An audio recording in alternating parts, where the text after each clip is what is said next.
जय श्री कृष्ण।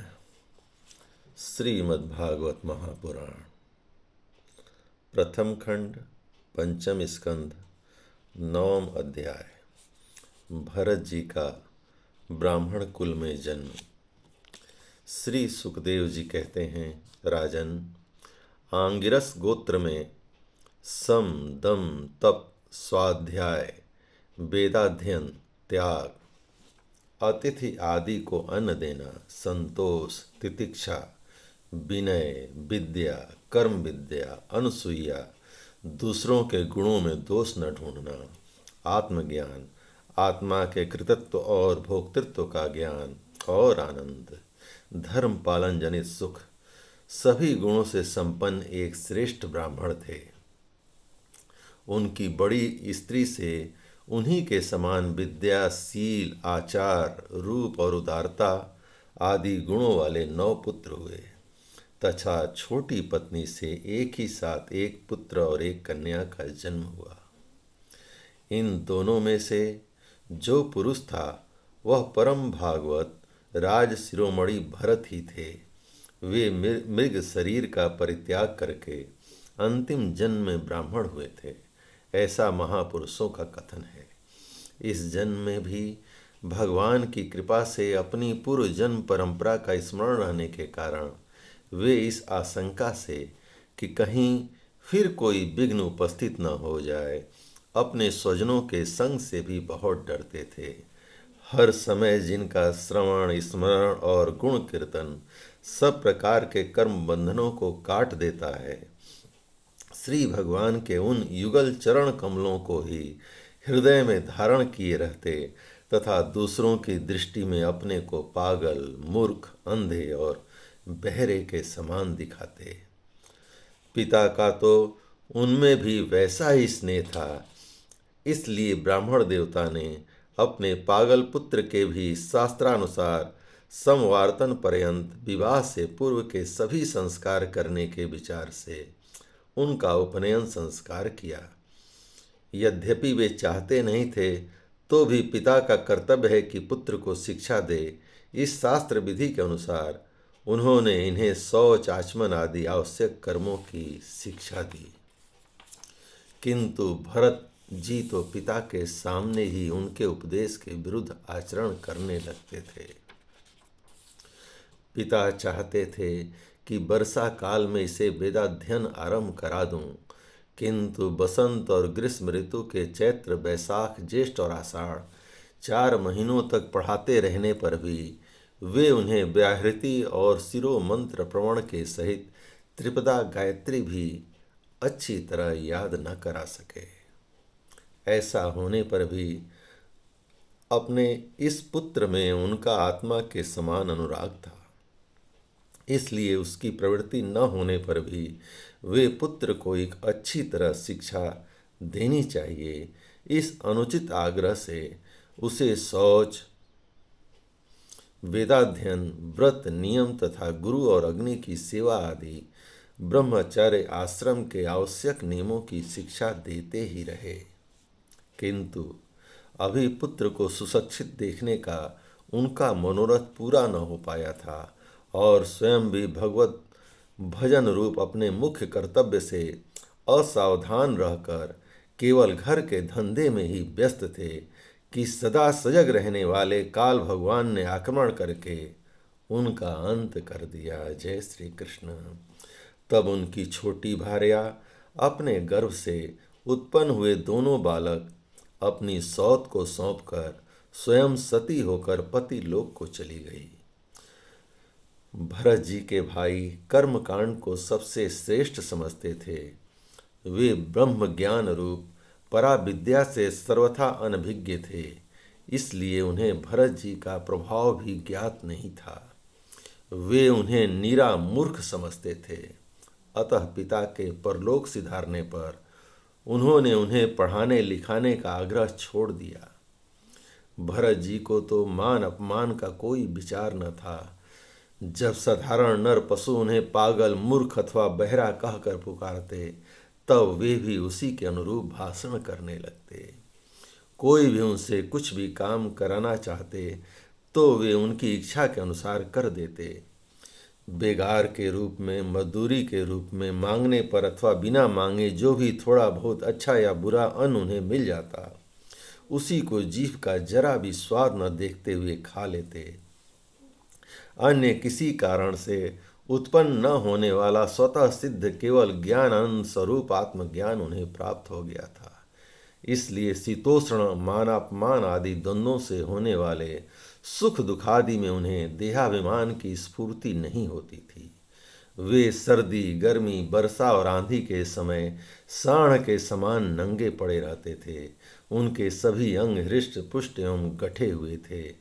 वे पृथ्वी पर ही पड़े रहते थे।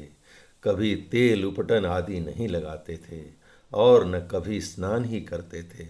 इससे उनके शरीर पर मैल जम गई थी। उनका ब्रह्म तेज धूलि से ढके हुए मूल्यवान मणि के समान छिप गया था। वे अपनी कमर में एक मैला कुचैला कपड़ा लपेटे रहते थे। उनका यज्ञोपवीत भी बहुत ही मैला हो गया था। इसलिए अज्ञानी जनता यह कोई द्विज है, कोई अधम ब्राह्मण है, ऐसा कहकर उनका तिरस्कार कर दिया करती थी। किंतु वे इसका कोई विचार न करके स्वच्छंद विचरते थे। दूसरों की मजदूरी करके पेट पालते देख जब उन्हें उनके भाइयों ने खेत की क्यारियां ठीक करने में लगा दिया, तब वे उस कार्य को भी करने लगे। परंतु उन्हें इस बात का कुछ भी ध्यान न था कि उन क्यारियों की भूमि समतल है या ऊंची नीची, अथवा वह छोटी है या बड़ी। उनके भाई उन्हें चावल की कनी, खली, भूसी, घूने एवं उड़द आदि बर्तनों में लगी हुई जले अन्न की खुरचन जो कुछ भी दे देते, उसी को वे अमृत के समान खा लेते थे। किसी समय डाकुओं के सरदार ने, जिसके सामंत शूद्र जाति के थे, पुत्र की कामना से भद्रकाली को मनुष्य की बलि देने का संकल्प किया। उसने जो पुरुष बलि देने के लिए पकड़ मंगाया था, वह दैववश उसके फंदे से निकलकर भाग गया। उसे ढूंढने के लिए उसके सेवक चारों ओर दौड़े, किंतु अंधेरी रात में आधी रात के समय कहीं उसका पता न लगा। इसी समय दैव योग से अकस्मात उनकी दृष्टि इन आंगिर शरण गोत्री ब्राह्मण कुमार पर पड़ी, जो वीरासन से बैठे हुए मृग बराहादि जीवों से खेतों की रखवाली कर रहे थे। उन्होंने देखा कि यह पशु तो बड़े अच्छे लक्षणों वाला है, इससे हमारे स्वामी का कार्य अवश्य सिद्ध हो जाएगा। यह सोचकर उनका मुख आनंद से खिल उठा और वे उन्हें रस्सियों से बांधकर चंडिका के मंदिर में ले आए। तदंतर उन चोरों ने अपनी पद्धति के अनुसार विधिपूर्वक उनको अभिषेक एवं स्नान कराकर कोरे वस्त्र पहनाए तथा नाना प्रकार के आभूषण, चंदन, माला और तिलक आदि से विभूषित कर अच्छी तरह भोजन कराया। फिर धूप, दीप, माला, खील, पत्ते, अंकुर और फल आदि उपहार सामग्री के सहित बलिदान की विधि से गान, स्तुति और मृदंग एवं ढोल आदि का महान शब्द करते हुए उस पुरुष पशु को भद्रकाली के सामने नीचा सिर कराकर बैठा दिया। इसके पश्चात दस्युराज के पुरोहित बने हुए लुटेरों ने उस नर पशु के रुधिर से देवी को तृप्त करने के लिए देवी मंत्रों से अभिमंत्रित एक तीक्ष्ण खड्ग उठाया। चोर स्वभाव से तो रजोगुणी तमोगुणी थे ही, धन के मद से उनका चित्त और भी उन्मत्त हो गया था। हिंसा में भी उनकी स्वाभाविक रुचि थी। इस समय तो वे भगवान के अंश स्वरूप ब्राह्मण कुल का तिरस्कार करके स्वच्छंदता से कुमार की ओर बढ़ रहे थे। आपत्ति काल में भी जिस हिंसा का अनुमोदन किया गया है, उसमें भी ब्राह्मण वध का सर्वथा निषेध है। तो भी वे साक्षात ब्रह्म भाव को प्राप्त हुए बैरहीन तथा समस्त प्राणियों के सुहृद एक ब्रह्मर्षि कुमार की बलि देना चाहते थे। यह भयंकर कुकर्म देखकर देवी भद्रकाली के शरीर में अति दुस्सह ब्रह्म तेज से दाह होने लगा और वे एकाएक मूर्ति को फोड़कर प्रकट हो गईं। अत्यंत असहनशीलता और क्रोध के कारण उनकी भौहें चढ़ी हुई थीं तथा कराल दाढ़ों और चढ़ी हुई लाल आंखों के कारण उनका चेहरा बड़ा भयानक जान पड़ता था।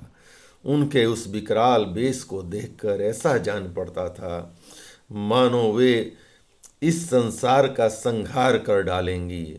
उन्होंने क्रोध से तड़क कर बड़ा भीषण अट्टहास किया और उछलकर उस अभिमंत्रित खड्ग से ही उन सारे पापियों के सिर उड़ा डाले और अपने गणों के सहित उनके गले से बहता हुआ गरम गरम रुधिर रूप आसव पीकर अति उन्मत्त हो ऊंचे स्वर से गाती और नाचती हुई उन सिरों को ही गेंद बनाकर खेलने लगी।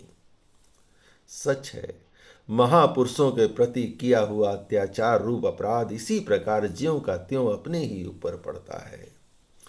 परीक्षित, जिनकी देहाभिमान रूप सुदृढ़ हृदय ग्रंथि छूट गई है, जो समस्त प्राणियों के सुहृद एवं आत्मा तथा बैरहीन है, साक्षात भगवान ही भद्रकाली आदि भिन्न भिन्न रूप धारण करके अपने कभी न चूकने वाले काल चक्र रूप श्रेष्ठ शस्त्र से जिनकी रक्षा करते हैं और जिन्होंने भगवान के निर्भय चरण कमलों का आश्रय ले रखा है, उन भगवत भक्त परमहंसों के लिए अपना सिर कटने का अवसर आने पर भी किसी प्रकार व्याकुल न होना, यह कोई बड़े आश्चर्य की बात नहीं है। जय श्री कृष्ण।